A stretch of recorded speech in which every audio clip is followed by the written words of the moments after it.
Hey guys, welcome to Appalachia's Homestead. Tara here with a quick video for you today. It's a fun video too. We've come up to Muddy Pond, Tennessee.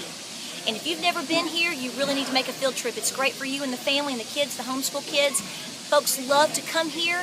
Not only is it a very well-known Mennonite community, but it's also famous for its sorghum. We're actually at the sorghum mill. They are making sorghum today.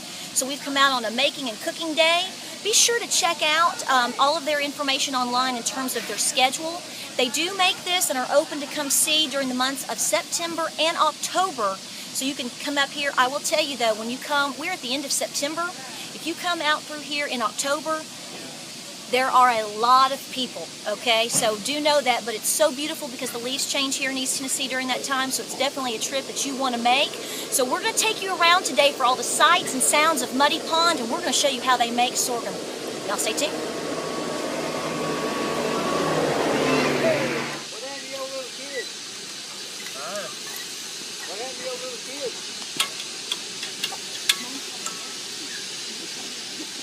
Well, grow up,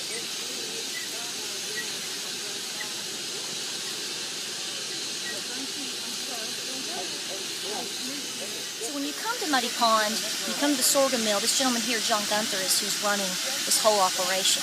And so you can see how they're pressing all of this. And if you notice down, we'll show you in just a second, if you notice at the bottom of the barrel, when the horse goes around, you're going to see that there is like a tube, if you will, like a hose. And watch, it's going to follow you all the way down.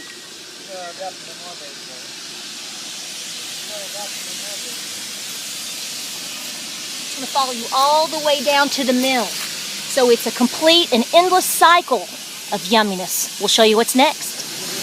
We're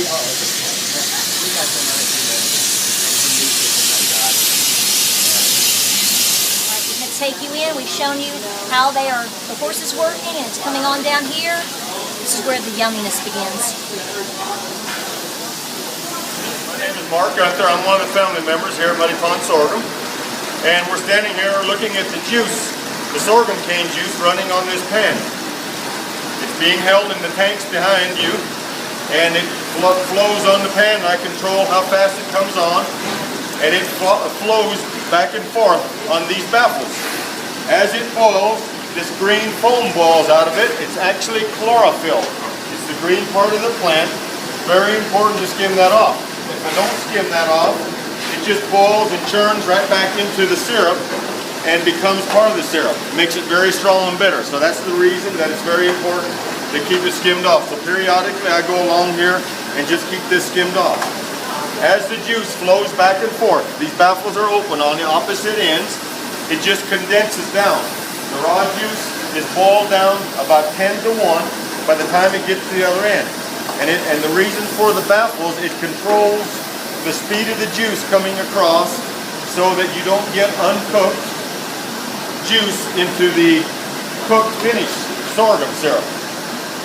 And just keeps it working on down, and there's a gate right there, and then I control that gate, how fast and how much of it comes out of it. And I'll go to the other side. The reason for it is just to control the speed of the juice, to make sure that the juice is cooked down to be thick enough. So the ultimate goal to make this juice thick enough is it needs to be about 78 bricks. Bricks being a formula that it's percentage of solids in the juice. And that's about what honeybees make honey. It's about 78 to 80 bricks. And I help it move along here. I have to scoop it along a bit once in a while if it doesn't go fast enough by itself. I have another gate right here that I can raise and lower. Then I have a paddle right here that I use to help it along. Or I can slow it down, whatever it needs. When I determine, just strictly by visual, we can use a thermometer, but I've been doing it a long time, so I'm comfortable doing it without a thermometer. It's a little bit difficult to get an accurate reading with a thermometer because as you see, it's all foam. There's no actually solid liquid in there. It's just a foam. When I determine that it's ready, which is pretty much continuous, and I help it along some, it comes out of this valve right over here. It comes out of this valve right here, goes into this tub. There's a strainer right here, and it's being strained. A small pump picks it up, pumps it up this pipe, over across this cooling trough. And you can see the syrup flowing off on opposite ends. And what that does, it cools it down into that tank. And then right down here it gets bottled. Test. I already have this, so I know.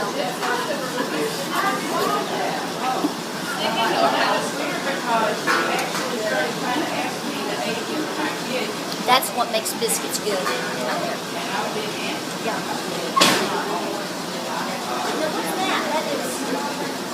Alright, my name's Lucas Wilson. We're here at the Muddy Pond Sorghum Mill. And what we have right up here is the whistle that's connected to the boiler. Now what basically happens is when we pull the cord, it basically releases steam running it through the whistle.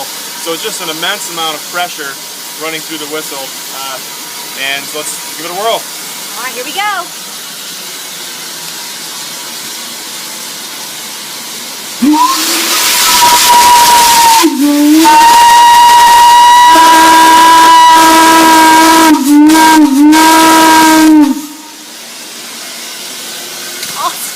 There you go.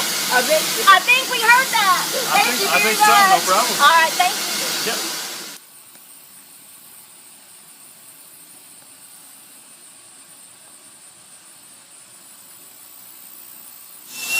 Look at that.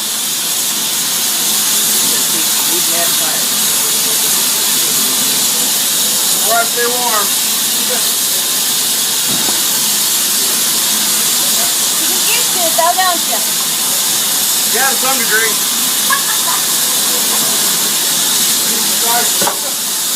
Now, how often are you having something full? Every hour? About every 10 minutes, 15 10 minutes. minutes. 10 to 15 minutes. 10 to 15 minutes having to reload. Create the heat.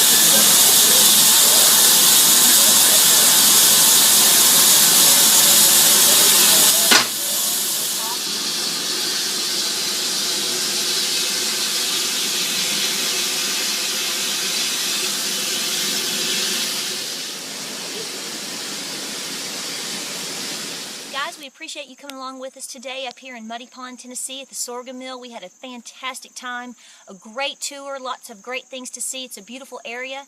Be sure to check us out on Facebook. Be sure to check us out on our blog and Instagram. And if you like what you see here, we would love to have you subscribe. We got a real treasure going home with us today. We'll talk to y'all soon.